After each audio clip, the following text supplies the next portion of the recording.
Hey guys, how's it going? I'm Dove, and I'm going to be showing you how to play as a healer in AQ3D.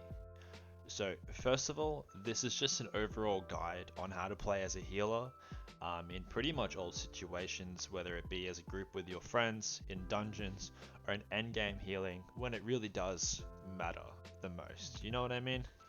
Okay, so the first thing I want to talk about is grouped content, whether it be raiding or dungeons, right off the bat. So right off the bat, I want you to at least get to level 10 as a healer, and then you can go and have a look at your skills and really start reading everything properly. So your passive and your skills and your ultimates are very important. Your cross skill, I would say, is number 2 on my list.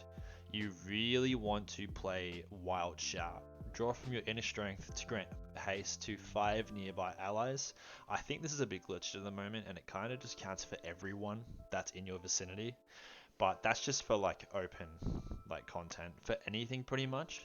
But for dungeons, especially raiding, you want to be running this the whole time. You can play Presence of Mind, focus your thoughts, increase healing power of all spells you cast and items you use by 35%. It sounds good, but it doesn't last that long. And with your Wild Shout, you can get way more heals out faster. And if they crit, man, you're going to be doing a lot of healing. So basically what you want to focus on is getting this to level 10. And then once you get to level 10, really read over everything properly. You know, I just talked about the passive and the ultimates pretty much. But for skills, Healing Wave, you only want to use Healing Wave when people are under 75% health. Don't just go spamming this, wasting your cooldown. This isn't the class to be doing that with. You really want to focus on healing everyone properly. I usually wait until they're about 50% health when whether they're in raids or dungeons. PvP is a bit different, and I'll talk about that at the end. So make sure you're aligned with everyone. Don't just go throwing it at one person. If you're in a group, trying to focus it on as many people as you can that are lower than 75 to 50% health. So if they're about halfway, you want to be throwing healing waves as fast as you can. Burst of Morale, you launch a blast of energy at an enemy to greatly boost the attack of 5 nearby allies. This is a bit broken. So if someone's running Moglomancer and they use the crit and they use their number 2 ability, it gives a damage buff.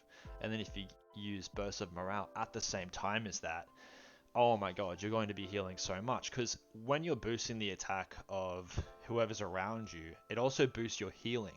So attack is actually healing output as well. So the more damage you have on your player, the more you're going to heal for, essentially. And renew is very important to have up as much as you can. So renew, you want to spam that pretty much. Immediately apply renew to 5 nearby allies.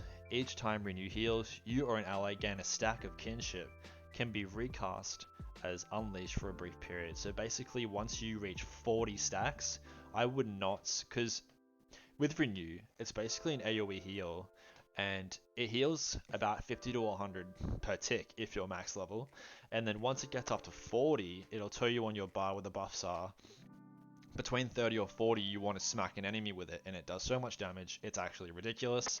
It's probably the hardest hitting attack in the game if you get it to 40 stacks. And your attack's pretty much capped, you know what I mean? So your ultimate, Inspiring Light, vastly enhances an ally's battle prowess, greatly reducing their cooldowns, increasing all healing received. So basically this ultimate is OP as hell. So basically, as soon as you use Inspiring Light, it's game changing.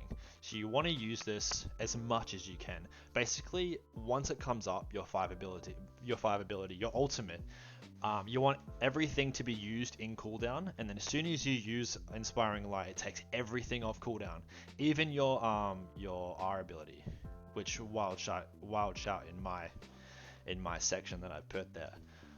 So it's a very OP and very overpowered ability. It's definitely good for healing because it increases everything. It also gives you haste, which is really good.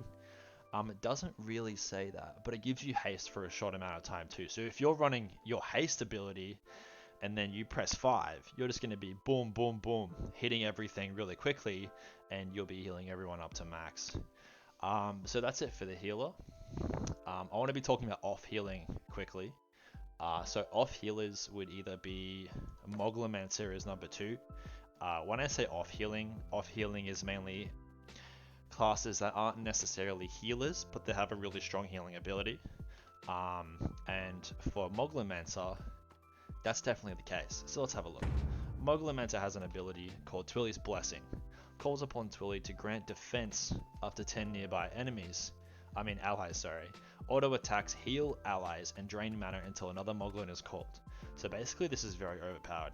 So if you're using your R ability and you use haste up to 60%, this is just smashing. So you're doing every, I'd say 0.5 of a second, you're doing about 100 heals. So if you're going through the whole shout, plus as a perk for the Moglomancer, hold on, let me have a look.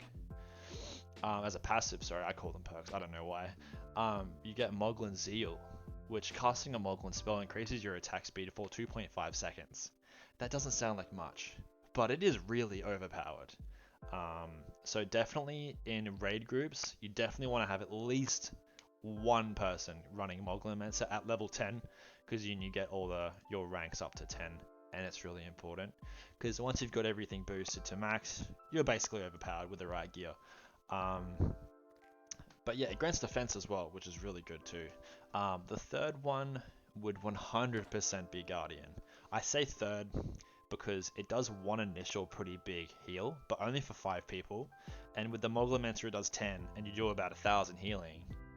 But it does use all your mana. Anyways, that's okay. You have a spell, which is Twig Seal, which boosts up your mana, and then you just go back to healing. You don't want to worry about number 2 if you're off healing, which is Zorback's Bane, which basically just gives you a crit buff. It's not bad, but you want to be using Twilly's Blessing and Twig Seal and just rotating between the two if you want to help groups heal. But with Guardian, let's get back to that. Let me click on it, and then summary. Sorry, it's been a while. Hey, it's been a while. So Guardian has the ability Guardian's Hope, which grants health to up to 5 people, and it's just so good. This heal is so good. So the radius for this is pretty insane. It's pretty much just whole room is the radius. I don't know why it's not showing me on mine, but yeah, it's weird. But basically it heals you. So when you're max level, and say you're about level 30, I think 37 or 38 is what it is now. I don't know, I'm level 33, I haven't played in a while. It does a lot. You do about 500 to 1,000 heal if you've got your attack to max.